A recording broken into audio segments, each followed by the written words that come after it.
you introduced this as a touchy topic, and from what I understand, the title alone has caused at least 2 people to drop off of email lists and not show up tonight.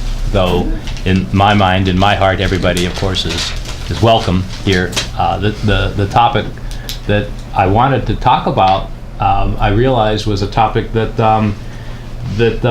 bothers me a lot, and it is the role of Jews in the Palestine Solidarity movement. And I would like to begin. I think I began a little bit earlier with some of the people over dinner about just a brief intro as to how I got to where I was, and or where I am, because where I was a pretty typical American that wasn't really involved in peace activism or peacemaking, and I thought that standing on a street corner and holding a sign was kind of not a smart thing to do. Didn't have much advantage to it, and who was it going to convince anyways? And what were those people sitting in lunch counters for down in Alabama way back when? And I had the opportunity in the year 2000, so now it's almost 11 years ago, to go to Iraq and observe the sanctions that our government and the United Nations had imposed upon the people of Iraq. And of course, with all the tough talk and tough sounding sound bites that we get from our leaders, that no one is telling us who is suffering from sanctions, who is suffering from our bombings, who is suffering from our policies.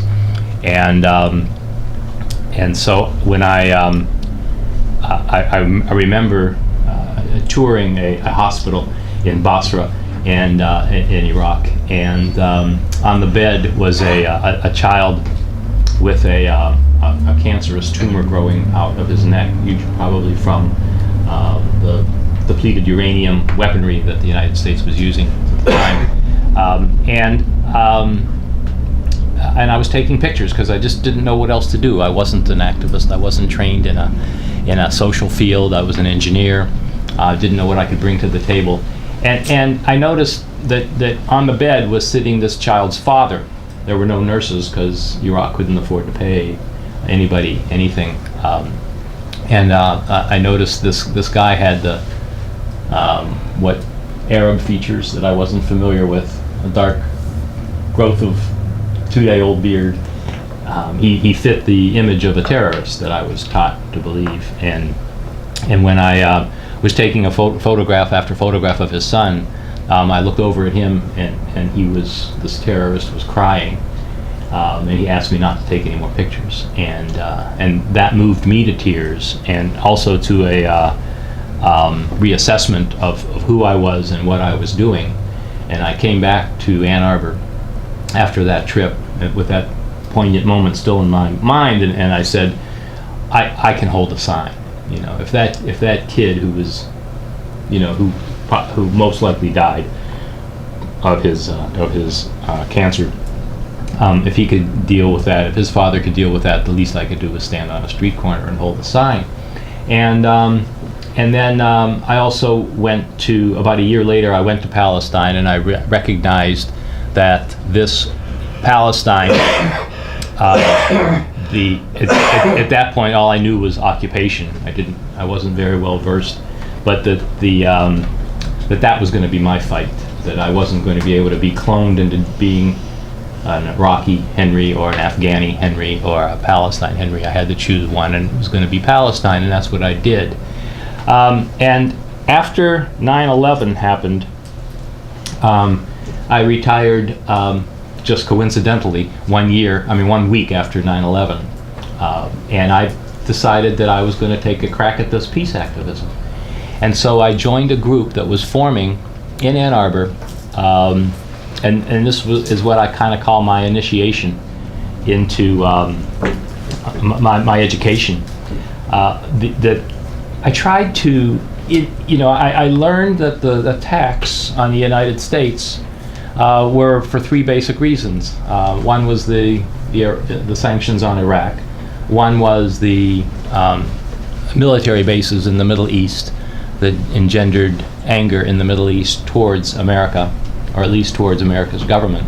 And the third, and probably the most pronounced, was our blind, unstoppable support for the State of Israel. And I'm not sure many people know this, but that when I was so naive when I first started that I realized that Israel and its occupation of Palestine was a core issue. And I made myself a little sign. I'm not even sure if you know this, Michelle, that I made myself a sign that said, "American Jews, lead the world to peace. Tell Israel to end the occupation." And I carried this sign in front of the Hillel on campus of the University of Michigan on Saturday morning as some people were coming into service. And the first thing that struck me was the criticism that I received from people in the peace movement that I had joined. And this same peace movement went through a number of name changes, and today it's called Michigan Peace Works. I could not get Palestine on the table to be discussed. And I didn't understand why there was no traction on this when it was clearly a major issue. "Oh, that's an important issue, Henry," I was told. "We're going to push this off to the side, though. We're going to table it and take it up next meeting." And I would wait. And then next meeting, something else would have precedence, and I would not get Palestine on the table. And after, going to say, almost 3 months or 4 months of trying, and in the middle of this, I'd actually gone to Palestine for my first of 3 trips to observe what was going on. I did not understand why this idea was not getting any traction. And though it's not conclusive by any means, I did notice that the leadership in this group of people were 2 Jewish women. And so it made me at least put a dot on the map that this was an incident that happened. And in fact, one of the Jewish women had convinced me for 2 years that to be an effective peace activist, I first had to have peace in my heart. That I couldn't be angry and be effective as a peace activist. And maybe someone here can help me, because I'm trying to think of the man who said that the power yields nothing without a demand. Frederick Douglass, thank you. That it never has and it never will. And so it wasn't, and I don't think in terms of like Malcolm X that he had peace in his heart. Yet I think he was incredibly effective, and he affected me. I just finished reading his book, probably 40 years too late. Finished it this summer, and I'm really thankful that I did. But it was an eye-opener for me that I couldn't get any traction. Finally, it got to the point where, okay, Henry, why don't you take 2 other people and write up a resolution, and then let us vet it, and then we will see if we can take it to our membership. At that time, this group, that's now called Michigan Peace Works, was a membership-driven group. And I labored on that for a long time, trying to get it mild enough to pass muster. And it turned out to be a relatively weak statement. And I said, well, let's put this to the membership then. And they said, well, we need to have a pre-meeting for that. And so and in fact, we don't want just a simple majority to carry the day. We want a 2/3 majority to carry the day. And I'm saying, but wait a minute, why can't majority rule win on this? Well, as it turned out, a meeting was held, a large membership meeting was held. People spoke for, the 2 Jewish women spoke against, and the resolution carried by 78%. 78% of the members wanted to have that resolution, and And the next steering committee meeting that I attended, one woman, I can clearly remember her saying, I don't think those people knew what they were voting for. You know, just, wow, you know, that's so, to me, power abusive that they would do that. And of course, the second thing that happened was that the membership or the steering committee decided to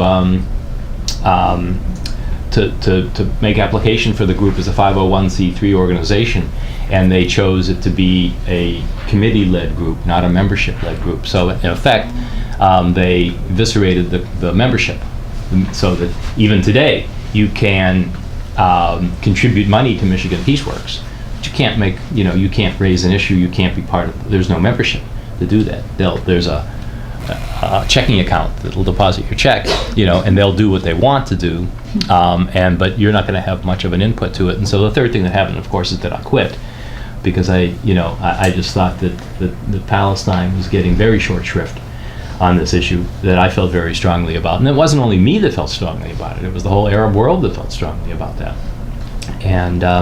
And so I've evolved in my thinking, and I wanted to share some of my thoughts with you today, and we'll get into a discussion period maybe later.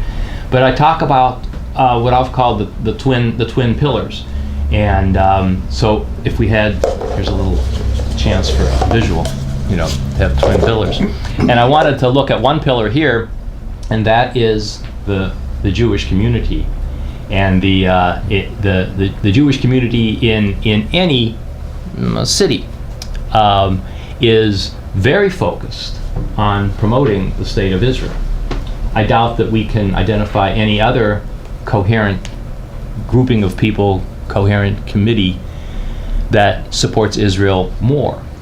I don't think, for instance, that pipe fitters from Jackson, Michigan support Israel more than the Jewish community of Jackson, Michigan, or Ann Arbor, Michigan, or Seattle, Washington, excuse me, unless you guys moved.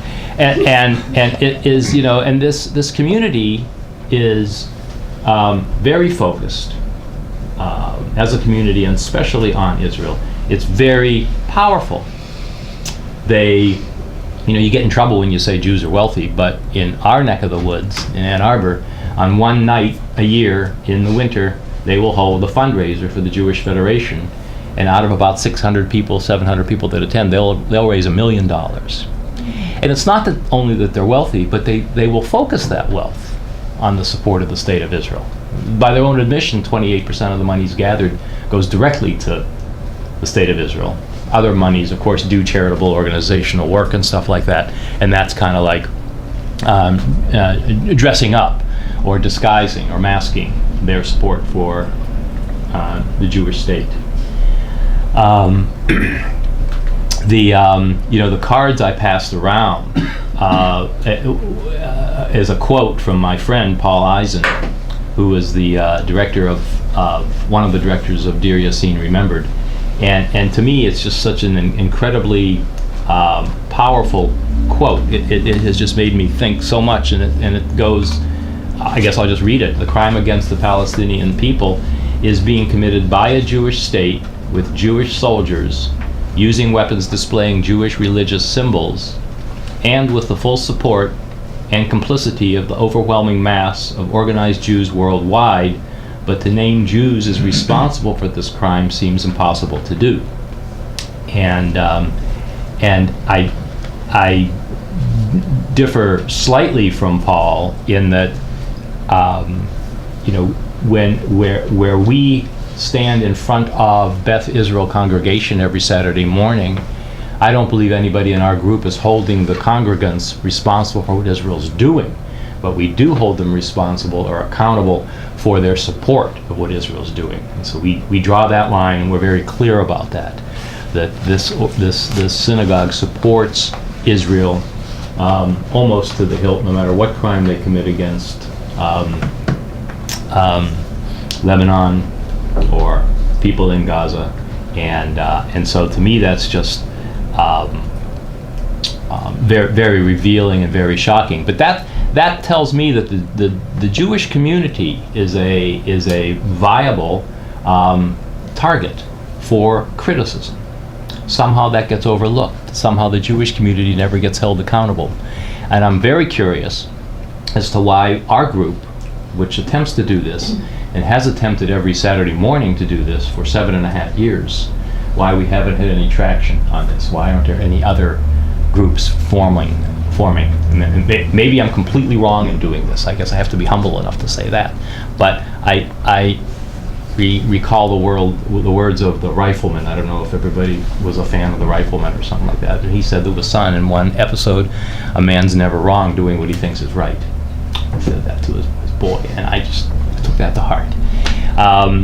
And anyhow, here's the other pillar of my little discussion here, and that is, who is a peace activist, and what are the roles of peace activists? And I think that there's like a bar of expectation that I have, and if I found someone who was like hangs out at a bar and gets into fights and stuff like that, I wouldn't think much of. He wouldn't rise. He could do what he wants, but as a peace activist, I wouldn't think that fellow would make a very good peace activist. And if somebody declared themselves to be a peace activist in general, I would have a bar of expectation that I would hope that this guy would not be a roustabout and get into fights and do that. He would have some comportment, some quality of caring for others and caring for himself. And if a person decided to be a peace activist in the cause of Palestinian struggle, then I would think that the bar rises that he would have to be a little bit more knowledgeable about what's going on in Palestine, have a little history that he could count on to promote his goals. And I would think that person would be, I would require that of somebody. That was my bar of expectation. And the final bar to me is that if a person is Jewish and he is in the Palestine solidarity movement, I think that I want to be able, that I think she is poised most favorably to hold the Jewish community accountable. And so I scratch my head when I think that A, we're the only group that is doing this, and B, our harshest critics are from Jews in the peace movement that won't hold their own community accountable.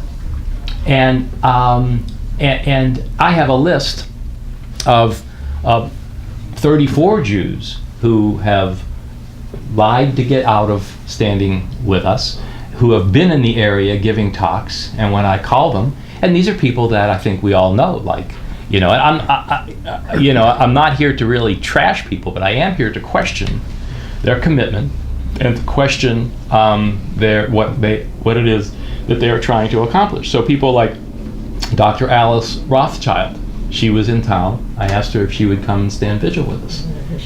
And do you know who she is? Mm-hmm. In the movement, anybody know Alice Rothschild? Anybody mm-hmm. know? Okay. And so she said she was very busy and she couldn't come on Saturday morning. And I said, well, what are you doing? She said, well, I'm speaking at noon. I said, well, we stand at 9:30, So, and then she said, well, I don't think I would do that, And I said, well, what other ways do you use to hold your community accountable for the crimes against the Palestinian people? And she turned on her heel and walked away from me. And this isn't unique. Medea Benjamin never returned my emails. Anna Balzer, at first said she would be enthused about standing with us, and then some people, convinced her that if they stood with Henry, that she would never get another speaking gig as long as she lived. And maybe that was true. Maybe we are such, what have we been called, radioactive. Our group has been called radioactive. And so we get it from both the left Zionists and the right Zionists. There's no, we haven't found a home yet, but we're still looking. And so I wondered about, and bringing my own experience to the table, what is it that that creates this difficulty. And I'm certainly no professional psychologist, but it seems to me that Jews get into the movement, and because they're concerned about Palestinian children dying.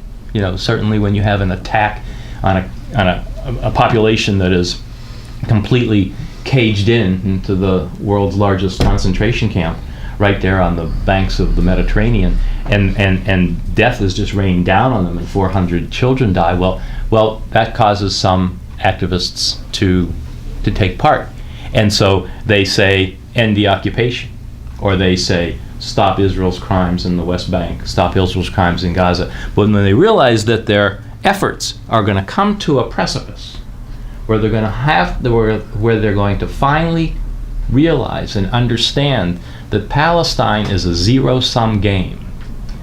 And what I mean by that is the classical chess or checkers move. When I all the pieces that you've lost plus all the pieces that I've gained equals zero.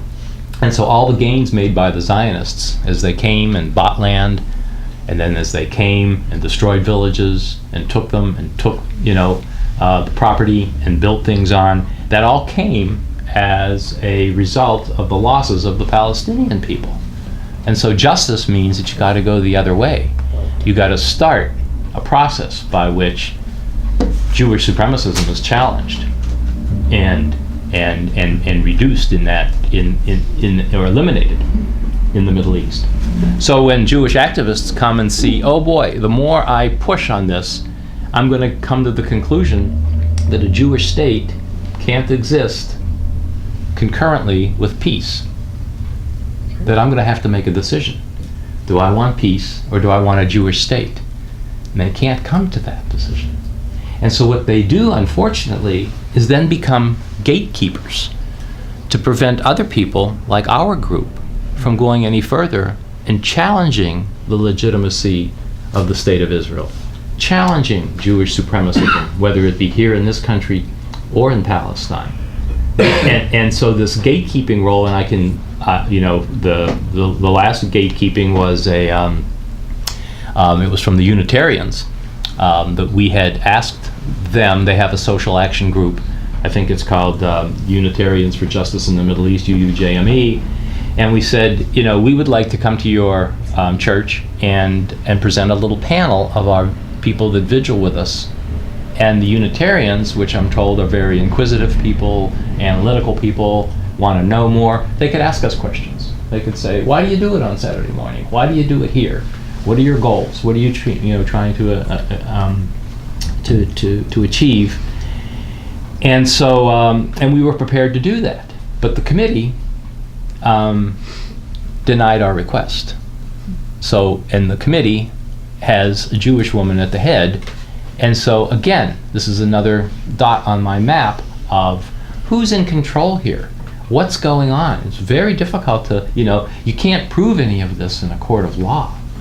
I was just telling folks at dinner that a friend of ours is a physician, and she had a job as a doctor in a clinic. She was standing vigil with us, and she comes to work one day and finds that there's a new contract, and they want her to sign it, and it says, I won't participate in any political activities, outside of work or inside of work, off the premises, on the premises. She says, I can't sign that. And they say, bye-bye. So she got fired. Well, the engineer in the group who was standing with us, his wife gets a hold of that and says, you're not standing anymore. So this is power. This is Jewish power. And again, that's one of those touchy subjects that you talk about. You can't talk about Jewish power. But we've experienced it in Ann Arbor. We've experienced it to the extent where the Jewish community, and we have the smoking gun on this one, we have the letter to the mayor, and where the letter says, we've been watching you, the mayor and the city council, for 2 years now. I think it was 2 years into our vigils, and you haven't done anything to protect us. And let me remind you, Mr. Mayor, that we represent 460 families, and we vote. And 50 days later, the City Council of Ann Arbor, Michigan, these people elected and sworn to uphold the Constitution, under which we exercise our free speech, they used the word condemn, they condemned our vigils, which are nothing more than an expression of free speech on public sidewalks, inhibiting nobody, harassing nobody. I mean, and I say that because we were, at one point, probably the most scrutinized peace group in America. That the cops were there every day, films were running every day, you know, and they couldn't find anything that we were doing wrong because we were kind of complying with our First Amendment rights. And so the I was enthused to read Malcolm X's book, because he talked about the whites, the white people, the genuinely interested white folk that wanted to help the black man in his struggle. And he eventually came to the point, and this was after his epiphany or change in Mecca, when he became a true Muslim and not so much a black nationalist Muslim, and he came back and said that if white people want to help us, we're not going to let anybody into our new black nationalist movement. We're not going to let whites in, because we see what happens. And he depicted exactly what's happening in the Palestinian struggle. So in other words, if you took what Malcolm said about whites and blacks, and you just moved it up to Palestinians and Jews, you can see the similarities. And he said, we're going to ask that the sincere white peace activists, whom we believe is sincere, but your job, Mr. White Peace Activist, is to go where the racism is in the country. The blacks aren't behaving in a racist, powerful manner. The whites are. So if you want to help us as a white person, you go into your own community and address white racist, white supremacist issues there. And we, as blacks, will continue to educate the black population as to what's going on. And the two movements will work together by working separately. And when I apply that to our group's efforts, I would think, and maybe this is vain to say, but I would think that if Malcolm came back, that he would say, what we're doing is the right thing. We as Jews and our friends are holding the Jewish community accountable, and that's the job of Jews in the peace movement. And so my list of 34 Jewish people that won't stand vigil and won't, what are they doing? They're getting into leadership positions in the peace movement. Jewish Voice for Peace. I've been very critical about Jewish Voice for Peace because they're not sincere. Where do they stand? Do they want to end the occupation in the West Bank and Gaza to maintain a Jewish state? Or do they want to end the occupation in Gaza and the West Bank to dismantle a Jewish state? We want to dismantle a Jewish state. We're very upfront and clear about that. But why isn't Medea Benjamin clear and upfront about that? Why isn't Barbara Harvey of JVP clear and upfront about that? Why isn't Adam Shapiro clear and upfront about that? He's another one who won't stand vigil with us, or, to my knowledge, hold his community accountable in any other way. Why don't they write a letter to the editor critical of the rabbis taking children over to Israel to be indoctrinated, to have them posed with soldiers on tanks and on APCs and stuff like that, and inculcate a feeling of us versus them, the Jews versus the rest of the world, because that's what they're doing going over there. What are they doing when they're praying to the state of Israel? One of the prayers out of the prayer book is that. And so, Malcolm X to me was a guy who struggled bitterly with his own internal feelings and how he wanted to relate to the white man. When he was working for Elijah Muhammad, a young white woman came from New England all the way down to New York to meet him, and she said, "What can I do?" And he said, "Nothing." And he later in the book said he regretted telling that woman nothing, because he would now tell her, what your job is to go back to your own community and educate them and break the racism that exists in the white community, just as we're trying to do to break the racism and the apartheid nature of this struggle. So, to me, I see it very clearly when I see a debate between a member of Jewish Voice for Peace, in this case it was Barbara Harvey, and a very right-wing man named Don Cohen, right-wing Jewish Zionist from the JCRC of Detroit, and they're both on the stage together, and he stands up and he says, "I'm a Jew and I support Israel's right to exist as a Jewish state," and she says nothing, and I'm saying, Byron, get up, say you don't do that, but she didn't.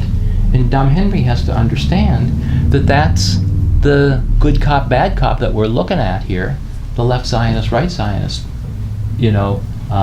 dance that's going on, as if there's a difference. But when push comes to shove, the bottom line is that there is no difference, that they both support a Jewish state in Palestine.